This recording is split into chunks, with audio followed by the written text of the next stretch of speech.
Je suis Madame Juma Kochouagou Bernadette Dalia, étudiante en linguistique appliquée à l'Université de Douala.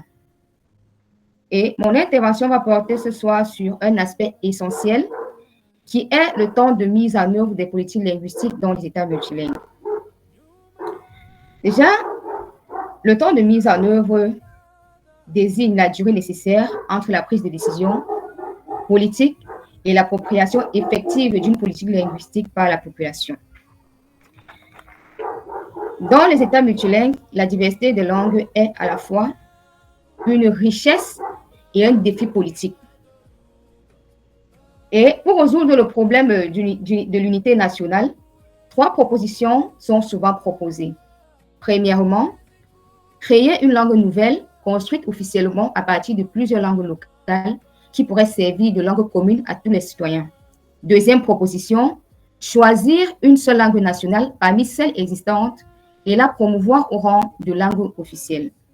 Et la troisième proposition, choisir une ou 2 langues existantes parmi celles qui sont déjà largement parlées et à les promouvoir au rang de langue nationale.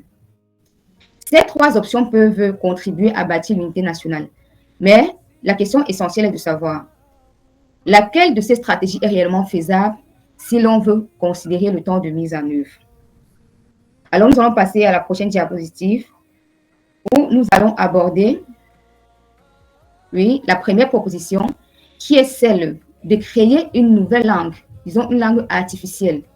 Et cette proposition pourrait sembler garantir la neutralité et l'unité car elle ne privilégie aucun groupe ethnique. Cependant, Rousseau, dans son ouvrage intitulé Politique linguistique et mise en œuvre,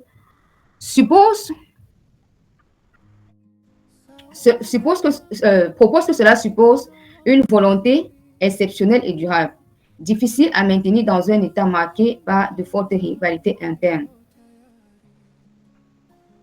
Et Rousseau également, dans le même ouvrage, ainsi que Hakan, dans son ouvrage intitulé Apply Linguistic Review, paru en 2023, rappelle que la création d'une langue artificielle implique non seulement les aspects linguistiques, mais aussi des considérations politiques, sociales et culturelles.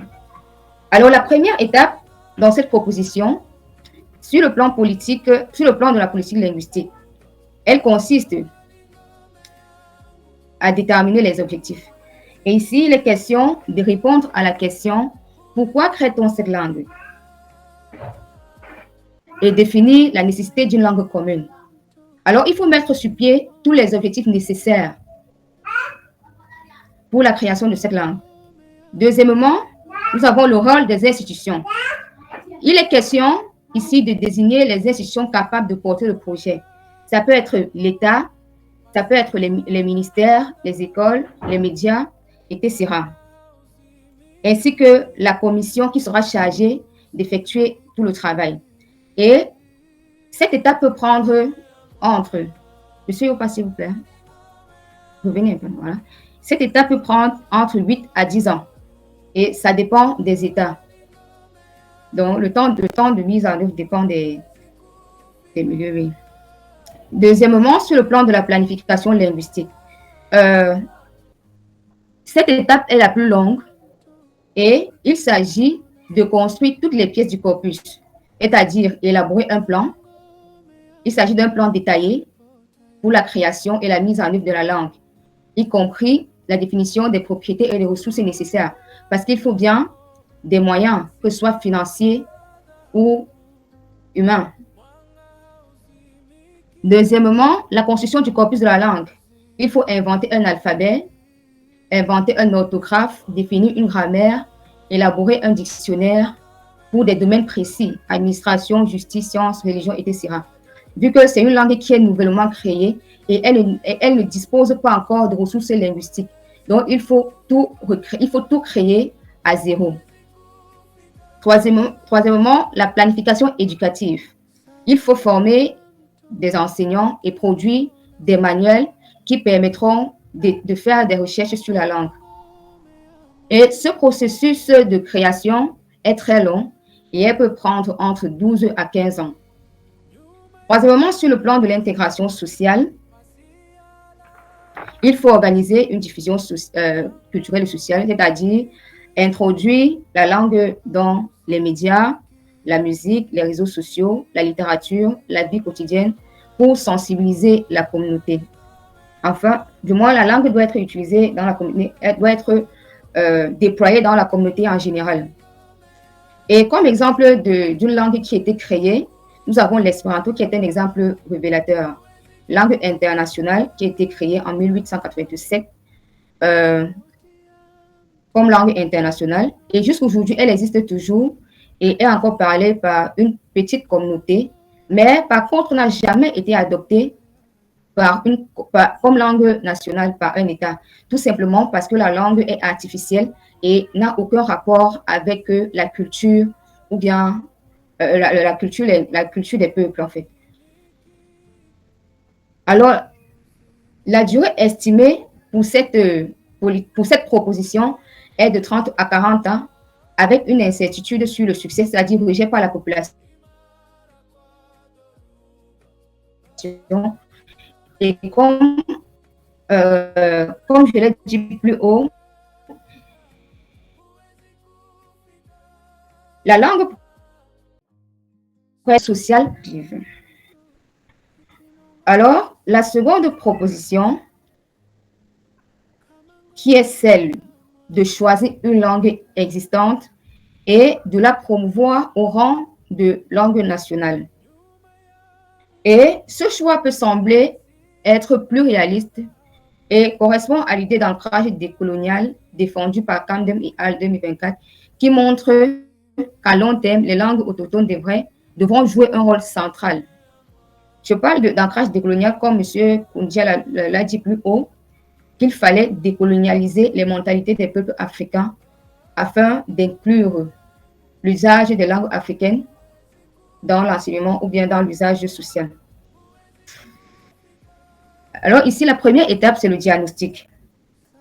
Et il est question ici d'identifier une langue qui est largement parlée, bien sûr, en fonction des critères. En fonction des critères tels que le nombre de locuteurs, le rôle historique, les valeurs culturelles. Et Rousseau rappelle que ce choix est avant tout politique et peut prendre 2 à 3 ans de débats et de consultations. La deuxième étape, c'est la normalisation linguistique. Il faudra standardiser les langues retenues, telles que l'alphabet, orthographe, grammaire, produire des manuels, former des enseignants. Et cette étape peut prendre 5 à 6 ans. Ici, il faut juste standardiser parce que la langue est déjà en quelque sorte connue et par conséquent, d'une manière ou d'une autre, dispose déjà des ressources linguistiques. Donc, il faudra juste développer et normaliser. Ensuite, la suite. Prochaine diapositive, s'il vous plaît. Sur le plan de la légitimation, l'État devra reconnaître officiellement une loi donnant à cette langue un statut officiel avec un domaine d'utilisation précis, tel qu'à l'école, l'administration, les médias, la justice. Donc, la langue va être implémentée à chaque niveau dans la société. Ensuite, nous avons la mise en œuvre. Ici, il faut former des enseignants, produire des manuels, introduire la langue dans les tribunaux, les administrations locales, les écoles, les médias nationaux. Et cette étape peut prendre 5 à 7 ans. L'adoption sociale. La langue doit entrer dans la vie quotidienne à travers la musique, la télévision, la littérature. Néanmoins, le principal défi est le risque d'exclusion. Selon ACAN 2023, une génération suffit pour voir des résultats concrets. Risque d'exclusion parce que choisir une seule langue aura tendance à marginaliser les autres langues, même si elles semblent être neutres. Et comme exemple, nous avons la Tanzanie qui a choisi pour langue officielle le Kiswahili entre 20 et 30 ans. Et cette proposition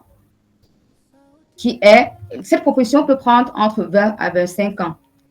Et comme le rappelle Camden Alt, ce choix peut créer un sentiment d'exclusion chez les autres communautés. Déjà, nous sommes en Afrique et la plupart des pays sont multilingues. Et dans un pays comme le Cameroun, qui compte environ 273 langues, choisir une seule langue pour représenter la langue officielle pourrait créer un sentiment d'exclusion chez les autres membres de la communauté. Ici, la troisième proposition est celle de choisir plusieurs langues déjà parlées par une partie de la population et la promouvoir au rang de langue officielle. Et cette proposition reflète la diversité constitutionnelle du Cameroun, où l'État s'engage à protéger et promouvoir les langues nationales. Et elle correspond au modèle défendu par Camden et Hart, qui plaide pour une décolonisation progressive des politiques linguistiques en introduisant plusieurs langues camerounaises dans l'éducation, la justice et l'administration. Et la première étape de cette proposition est le diagnostic. Il s'agit ici de faire un inventaire précis des langues, c'est-à-dire étudier la situation des mots linguistiques, la zone de pratique, le degré de vitalité, et définir les critères de base, le nombre de locuteurs, le rôle historique et la valeur culturelle, parce qu'on ne peut pas quand même choisir des langues au hasard. Il faudrait que la langue ait déjà un niveau linguistique assez développé. Et cette étape peut prendre entre 3 à 5 ans. La deuxième étape est la normalisation linguistique. Ici, il faut stabiliser l'orthographe, unifier la grammaire, produire les dictionnaires et manuels, former des enseignants de chaque langue. Étant donné que la langue est déjà connue, et elle dispose déjà des manuels de base qui devront tout simplement être développés. Et cette étape peut prendre entre 8 à 10 ans. La troisième étape est celle de la légitimation. L'État doit voter une loi donnant un statut équitable à chacune des langues, avec un domaine d'utilisation précis. Et cette étape peut prendre entre 2 et 3 ans. La quatrième étape est celle de la mise en œuvre. Il faut former les enseignants, produire les manuels scolaires, introduire la langue dans les tribunaux, les administrations sociales, les médias nationaux. Et cette étape peut prendre entre 7 à 10 ans. La quatrième étape est celle de l'adoption sociale. Les langues doivent entrer dans la vie quotidienne. La culture populaire, à travers la culture populaire, la musique, la télévision, les médias. Et il faut noter que cette étape est la plus inclusive. Elle valorise la diversité culturelle et évite le sentiment d'exclusion. Cependant, elle peut générer des rivalités entre communautés et un déséquilibre dans la reconnaissance des langues. Et cette étape peut prendre entre 8 à 12 ans.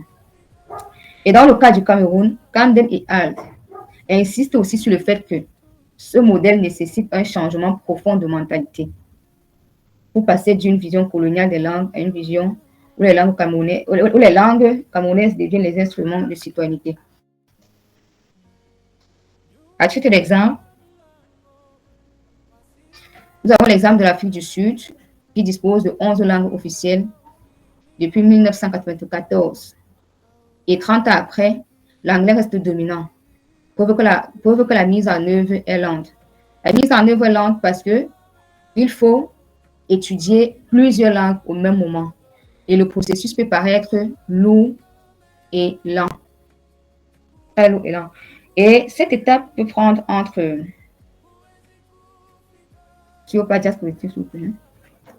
entre 25 et 30 ans. Même si le processus est lourd et lent, comme je l'ai dit plus haut.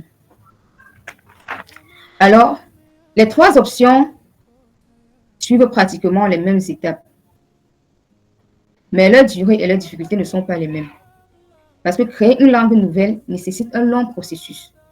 Parce qu'il faut tout refaire à zéro. La langue est nouvelle et artificielle, elle ne dispose pas de ressources. Et avec un risque très élevé de rejet, parce que la langue n'aura pas de rapport social, historique ou culturel avec la communauté. Choisir une langue existante peut paraître plus rapide, mais elle comporte un risque d'exclusion sociale. Et comme j'ai pris l'exemple tout à l'heure, Exemple du Cameroun, où nous disposons plus de 273 langues. Venir choisir une seule langue pour la placer, pour l'élever au rang de langue officielle, pourrait créer un sentiment d'exclusion chez les autres membres de la communauté. Et choisir plusieurs langues paraît être la voie la plus inclusive et la plus conforme à l'esprit de la Constitution de 1996 et aux analyses décoloniales récentes, mais elle demande du temps, des ressources et un profond changement de mentalité. Ainsi, la réflexion doit dépasser la seule question de la durée. Et comme le rappelle Camden et Alt, une véritable politique linguistique ne doit pas simplement viser l'efficacité immédiate, mais aussi l'équité, la citoyenneté et la reconnaissance culturelle. Je vous remercie.